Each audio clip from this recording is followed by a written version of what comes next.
Miss Rossi. I'm the high school principal. Most of our students are here today. We have, I think we brought close to 200 students out of the 500 that we have at the high school. So thank you so much, everyone. I'm extremely proud to represent our school as it relates to this panel and be participating in the Documentary Film Festival. Hopefully everyone had an opportunity to enjoy it.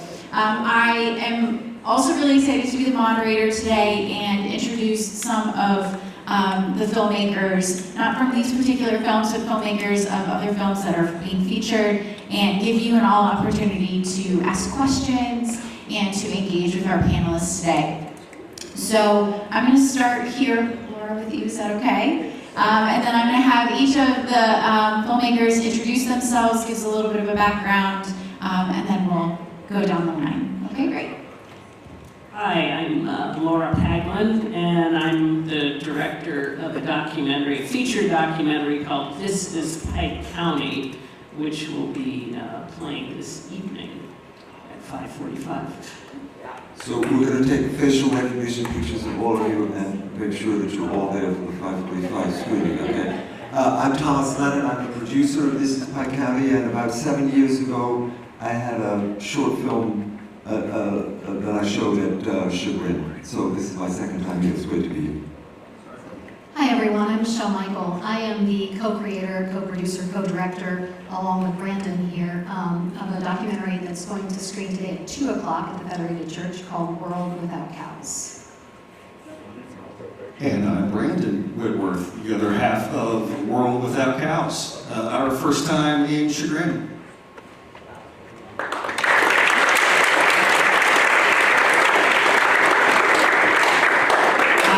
Staff might remember Next Skills that was featured. We actually had you in our building and we presented it in the PAC, and that's for those, right? Do you remember that? And so that was about Edwin's, the restaurant here in Cleveland, and all of the incredible work that they do. So I'm going to open it up just to ask essentially some, pretty basic question, but how did you all get into documentary filmmaking?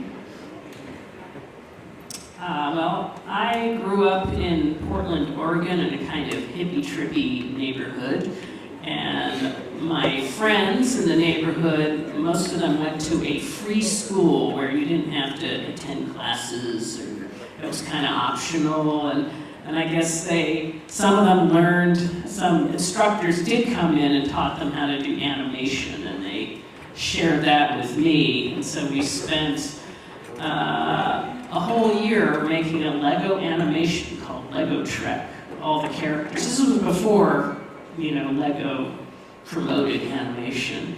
And we showed it at, it's called the Young People's Film Festival, and it was, people weren't responding too much, but then when our film came on, the crowd went wild, and I just never forget the thrill of that. So, that is also what I love about film festivals.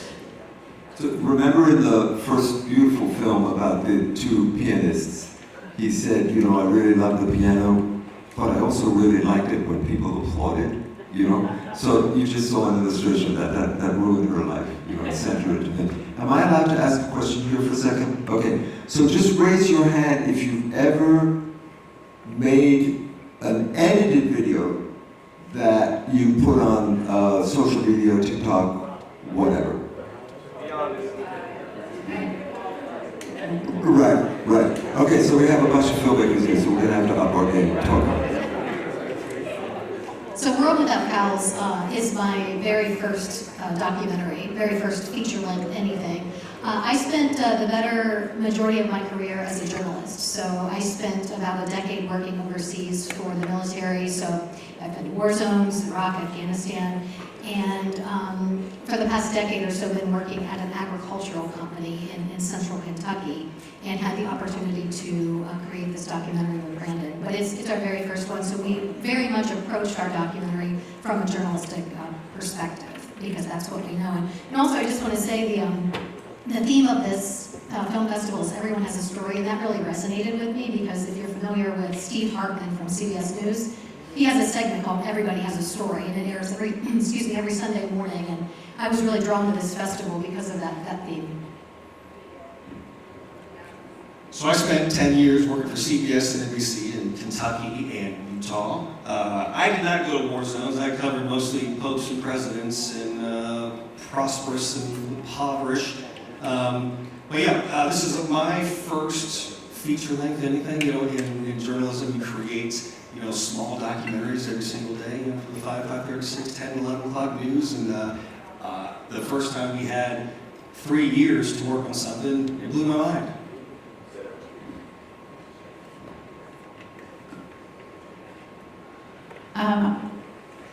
Given that you are here right in Chagrin, we are very fortunate to have such an incredible partnership within this community and the film industry, and to have the film festival here every year. What role specifically do film festivals of this nature play in promoting your films and reaching out to audiences?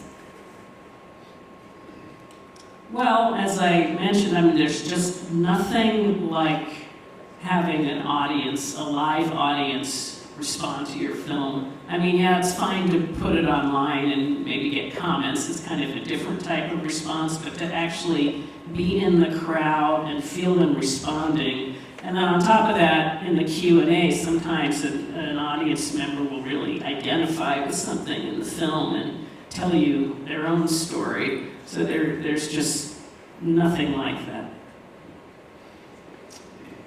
Yes,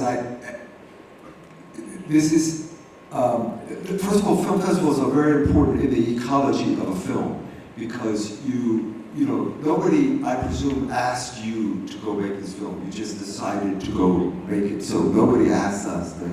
So now, when you finished it, you have to then build the reputation of the film.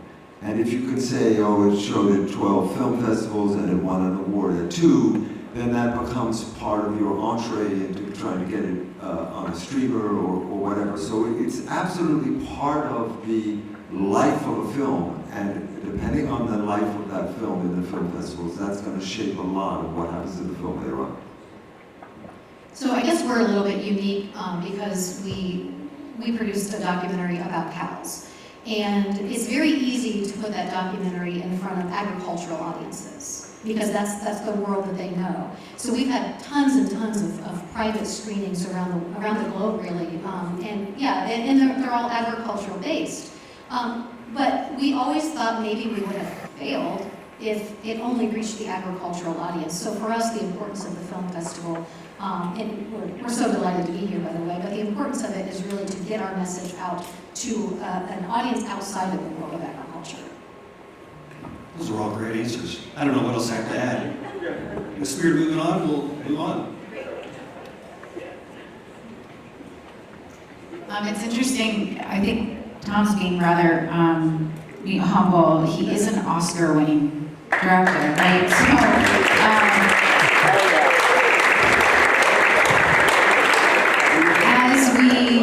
as you have explored different, pathways, I think even maybe you mentioned, before a movie hits streaming, right, before it gets to Amazon or Netflix, and you see documentary films on there, right, there's, to your point, a lot of work that needs to be done to get your film recognized and featured, and whether you're at the Toronto Film Festival or the Cannes Film Festival, or some that maybe our students have seen in a more broader public media, they all have to start somewhere. And interestingly enough, Laura, I saw that you also have a film that is based on an incident here that happened in Cleveland, Unseen, correct? So interestingly enough, one of the women who was found at the home, I actually had her daughter in one of my classes as a teacher. So I know how powerful, right, bringing those stories to life can be. I remember having her as a student and not knowing where her mom was, for months at a time until she was finally found in Anthony Sowell's home. So the impact of then having that film, shown and, sharing the story of her mother, who then, had kind of been forgotten, was so powerful. So just wanted to make sure I shared that with you. Did any of our students, any audience members have a question that they wanted to share or ask? Yes? Hi there, excuse me. Are you thinking of making any other types of film, say Are you thinking of making any other types of films? Is that what I heard? Yeah, TV show, music video, that kind of thing. Do you dabble in any other media other than documentaries? I have no talent for anything. Same here. I thought I was going to do feature films, and then I realized I never make up stories, so what the hell was I thinking? And for me, this is very much my first rodeo in documentary filmmaking, so I would love to make another one, but the idea is to get this one out there first, and we're learning that it's more of a marathon, not a sprint, and we're learning a lot along the way. It's very, very difficult to get sure. It's easy to make one, it's really not easy to make a documentary, but that's the easy part, because getting it out there is difficult, so I'd love to do more in the future. I was a big film nerd when I was in your seats. I thought, I'm going to LA, I'm going to film school, and I want to take the world by the cojones. And then I thought for a moment, I said, if I graduate with a film degree, I have a film degree, and then what if I suck? And I have a film degree, and I have no other use in life. So I went to liberal arts college, and again, worked for CBS and NBC for a decade. But Also, I just want to say that the model, the model changes all the time, right? And the reason I asked you about how many of you have made TikToks is that, I'll give you an idea, I'm not a youngster. When I started out, a really good camera weighed about 30 pounds and cost about $75,000 if you really wanted to make a beautiful image. And then if you were shooting film, depending on whether film or video, actually the $75,000 one for video also did look terrible. So, and the film ones you had to pay like a dollar for every, as you know. So you guys are in a different universe. And there's good news and there's bad news for that, if you're drawn to the field. The bad news is that there are a lot of people making work, and therefore it's harder to get your work to stand out. The good news is you have the power with your phone to go out and start creating, and some of you are already taking that, grabbing that opportunity. And so, the way I started out 40 plus years ago is not so relevant to you. And you have a different road, and some of you will find a voice and suddenly go viral, and you'll develop a following, and for other people it will just be like this joyful hobby, if you have it at all, that you do while pursuing another career, like the farmer here who came home at the end of the day as a teacher and then worked as a farmer. But I wanted to just kind of talk for one more second about what is really sacred about this work, okay? So think about all the headlines you've been seeing about Israel and Palestine over the last 2 years, and over the last month, and actually over this past week, because right now there is a peace plan in play and a possible ceasefire, and let's all pray that some version of that ceasefire happens, okay? So there's the reality that you read in the news or that you casually run into in your feeds or whatever. And then there are the stories that have nothing to do with headlines. And we just saw one. I'd never heard of either of these pianists. I thought it was incredibly moving, the relationship that they developed. Now imagine this, they had been working for years, right? And then the biggest massacre of Jews since the Holocaust happens while a Palestinian and an Israeli pianist are working together. And they are able to ride past that and have this friendship. That's the magic of documentary film, is you go behind the headline. You're not competing with what the news guys are saying, but you're telling a story that's off the grid and that suddenly brings you into a different reality. And that's a wonderful gig.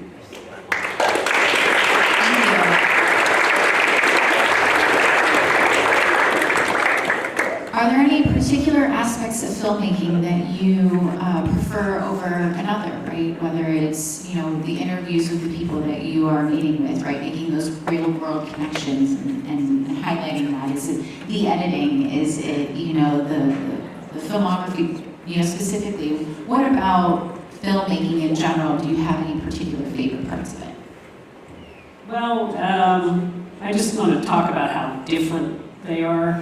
Like when you're going out and you're filming, directing, it's really adrenal. I mean, you have to worry. It's like this is all or nothing. You know, I've got to get this. I have to get the emotion. I have to capture this. You have to be in 20 places at once.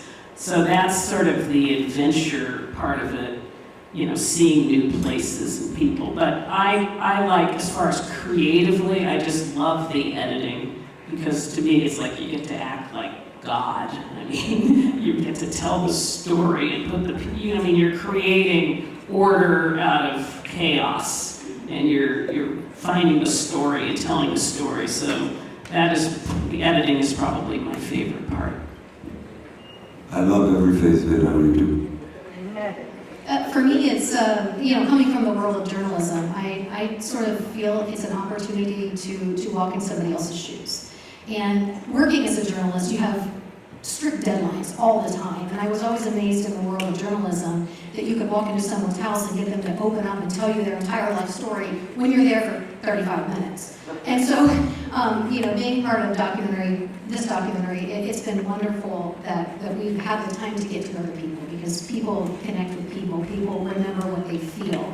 And so to be able to get, like, I don't know how many of you, talk to farmers on a regular basis, but to get them to open up to you and tell their story, to me that was powerful. It was a chance to understand what they go through day to day. I'll give you what I don't like. Data management. So our project was 3 years in the making. We literally did nothing else but this project 3 years. It's an amazing opportunity to have that kind of time. We traveled to 22 countries, 5 continents. It's just 22 countries, 5 continents. And it's us, we're the production crew. And after all that time, what lives on this server is, people usually ask, how much footage, how many hours? At that point, you stop counting the hours and you start calculating how many terabytes it is. So it's about 200 terabytes, and that's compressed. We didn't shoot raw. That's like compressed MPEGs for 3 years. Data management.